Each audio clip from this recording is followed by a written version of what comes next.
Good morning, ladies and gentlemen. Welcome back to your morning watch list. What we're going to do is obviously break down this market for you guys and see what's going on. So, for those of you that tune in, you know that we're probably going to be running over the big name stocks like Tesla, Apple, maybe even Facebook. We're going to take a look at the SPY. We're going to look at the Nasdaq. So, we're going to look at the big overall market, get you guys up to speed on that. And then, anything else that kind of comes to mind, we'll point it out. So let's jump into it. Here, starting first is NAOV. This is a really popular penny stock so far this morning because it pretty much went from 59 cents all the way to $1.29.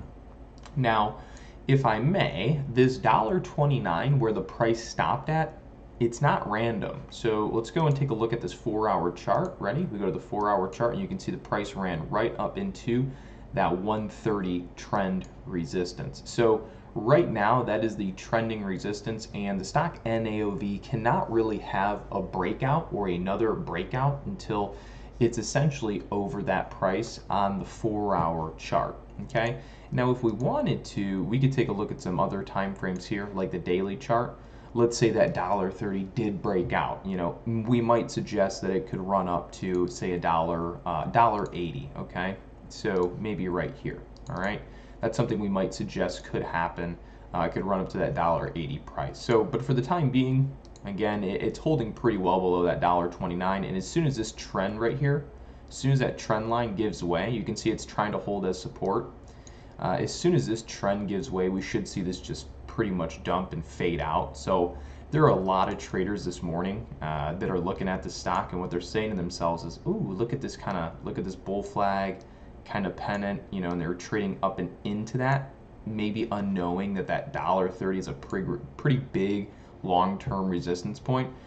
So therefore, you're seeing this flag pattern. It looks good. So you're going long, unknowing there's resistance there, and then you get caught here, and then everybody's going to dump out on top of each other right now as that trend snaps. Okay, so probably going to avoid this one for the day. At this point, it's probably done.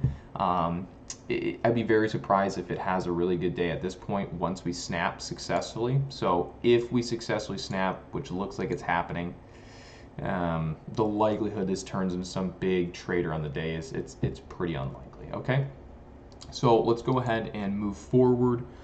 There was another stock this morning, AIM, that I know a lot of people were watching as well. These sort of penny stocks normally attract a lot of traders because they do this big early morning spike, and again, it's attractive because they have these big morning jumps and everyone wants to kind of pile into them. They look good.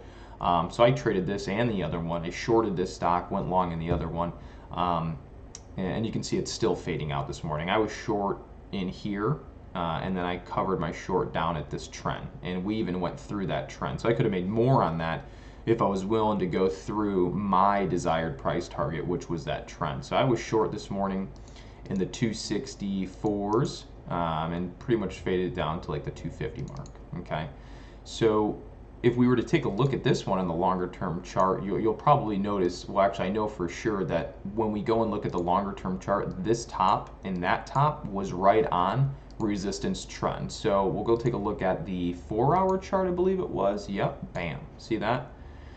It was actually more accurate earlier. This line was right on the very tippy top. Now it's kind of came down a little bit, right? So everyone's always like, Connor, price targets change, the trend is always changing. It's like, yeah, of course it's always changing, right? So as the price moved into that line for the first time, we sold down, right? And so as the price starts to come back down, this trend is going to come down to reflect what is happening, right? But in the immediate, when the price runs to it, it's normally going to be a strong resistance. So AIM already hit trending resistance this day, and a lot of us took it short off that trend. Okay, so AIM probably going to be a no-go for you today if you're thinking about that penny stock. Now what we're going to do is jump on over to the SPY. So for those of you that have been following my channel for quite some time, you guys will know that we've been really eyeing the S&P 500 down to the $320 mark.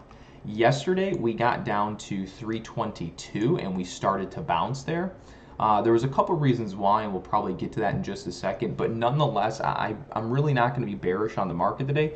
I'm going to be long biased the market. I bought more Apple yesterday Nothing too crazy. I put about another $2,000 in that dip on on Apple yesterday. So if we can get sort of a 2-day, maybe even a 3-day bounce, or just have this be the bottom, then I bottom picked a pretty nice entry on Apple, which we will cover in just a second. So you can see from the highs here, 358, decrease all the way into the 320s, right to the trend, and we're starting to bounce. And the cool thing about this is, if you look at the trend, right? So we kind of just say we go through and then we came back over. Look what happened. We came back over, we dipped back down right to it. So we went up, we pulled back to trend. We're holding. We have a green candle happening. So this could very well set in for a day where we had the pullback and then the market bounces like that. Okay, and I wouldn't really be too nervous about having the market drop out on us again, at least for the S&P here, unless the price is coming back down below that trend of 326 right now. It's 326. So unless this market comes back down, starts to roll below that, I really wouldn't be extremely nervous of, say, the market having a drastic sell-off, okay? But I don't even think we're going to. I think we pulled back, we held, and now we're going to start pushing back up in this market.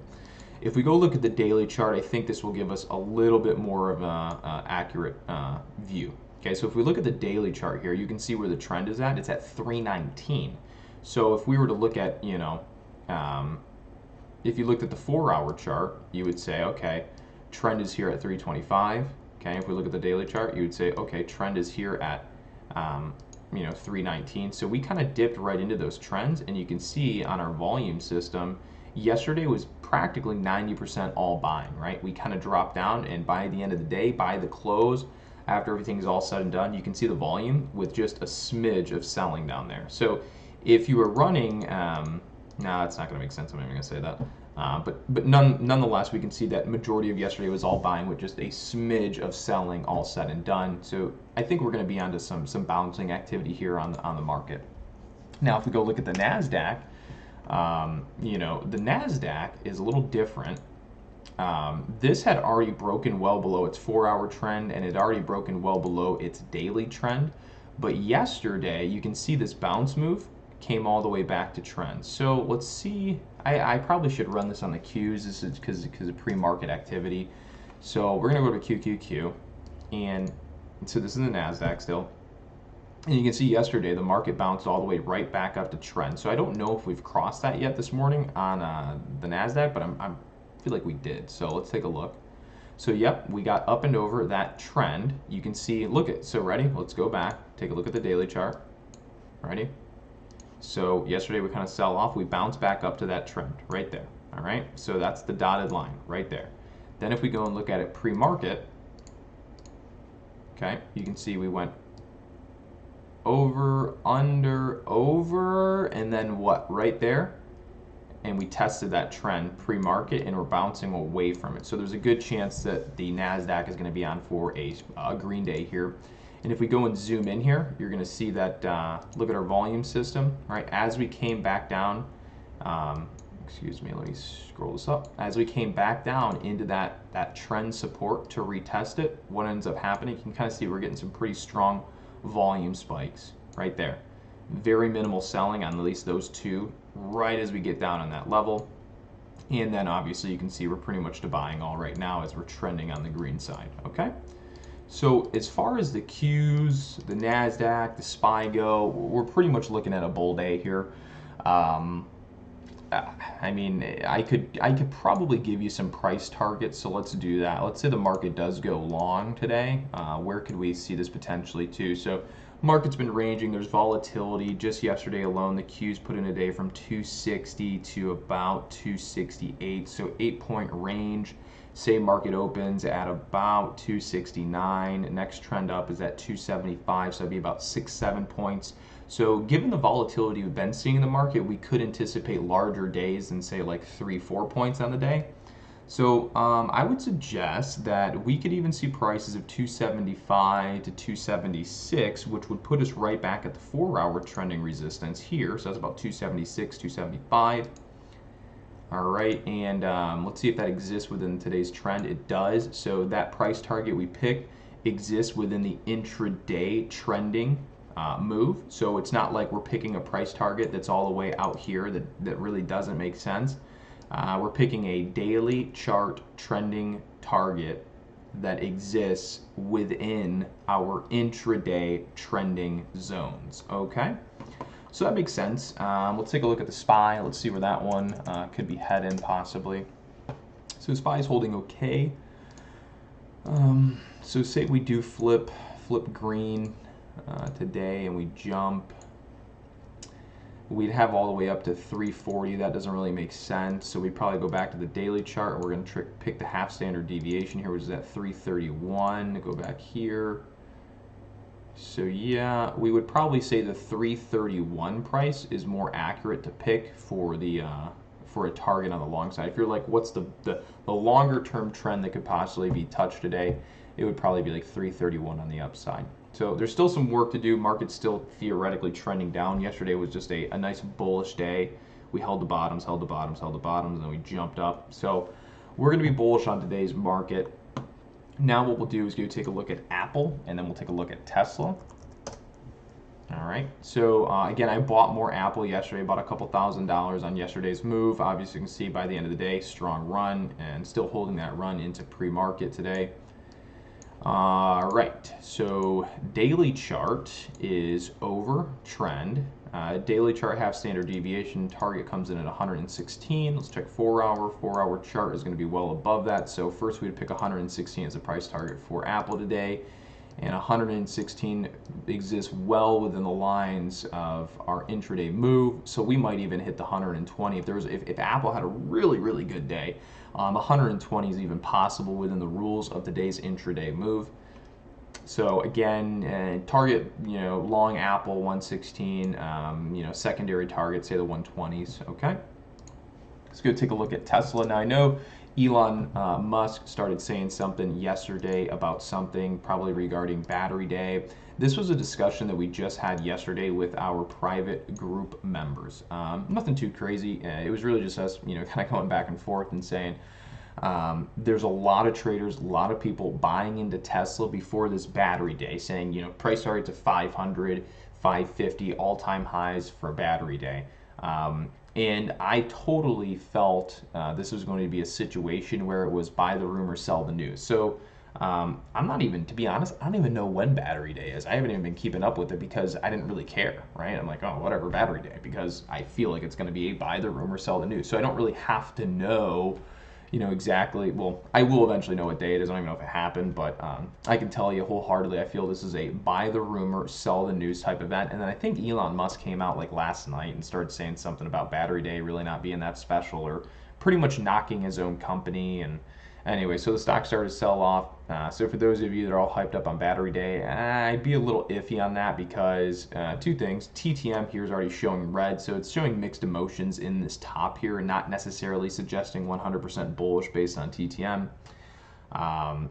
You still have resistance to go through. You can't even hit a $500 price target until you get to the trending resistance of 474.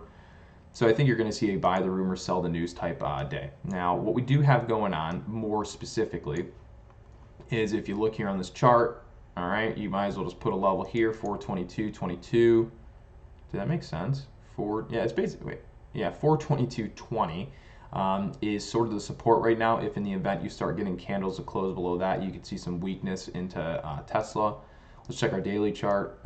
Daily chart, we don't really have much going on.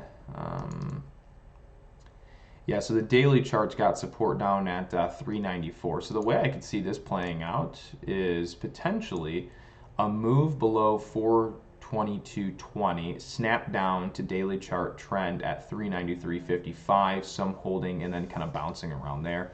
And then again, that would only be if Tesla got extremely bearish, and that price target we set of 393 is outside the zone for the day, so probably not too likely. But again, I don't think you're going to get an enormous sell-off unless your price was actually breaking that 422 price, okay? Because yesterday after hours, that's where it bounced, right? We came down to that sort of trending point. We snapped through it briefly, came back over it, bounced back to it, bounce. So people are respecting that 422 price on Tesla as support right now. We got some higher lows going up, so that's their breakdown point, 422.33. That should pretty much get us caught up to speed on what's been going on this morning. Looks like a stock BLNK is moving right now, so let me take a little look at this. That's interesting. I kind of like the way that looks. Let's see here.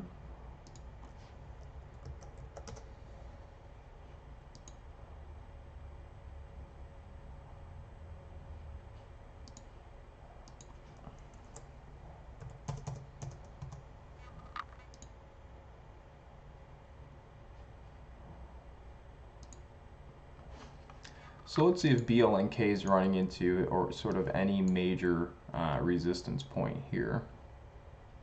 We're over the 4-hour trend there. Next one here is going to be about 1060. We got 927 there, and so really the next sort of resistance points are going to come in here on BLNK are going to be, pretty much all the way up at that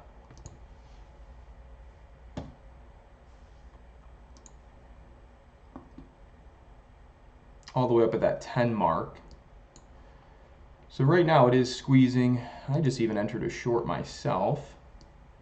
So I mean, it's possible you could see it run all the way up to your next target, but intraday it's so far outside of trend. They normally don't keep running like that. So anyways, keep your eyes on this. This is another interesting one, but I don't think it's going to be a great long by the time market opens. So with that being said, ladies and gentlemen, there is your pre-market breakdown. There's your watches for the day. I hope you guys learned something new. I hope you like that, and I'll see you guys all on the next video. So everybody, take care. Have a great rest of your day.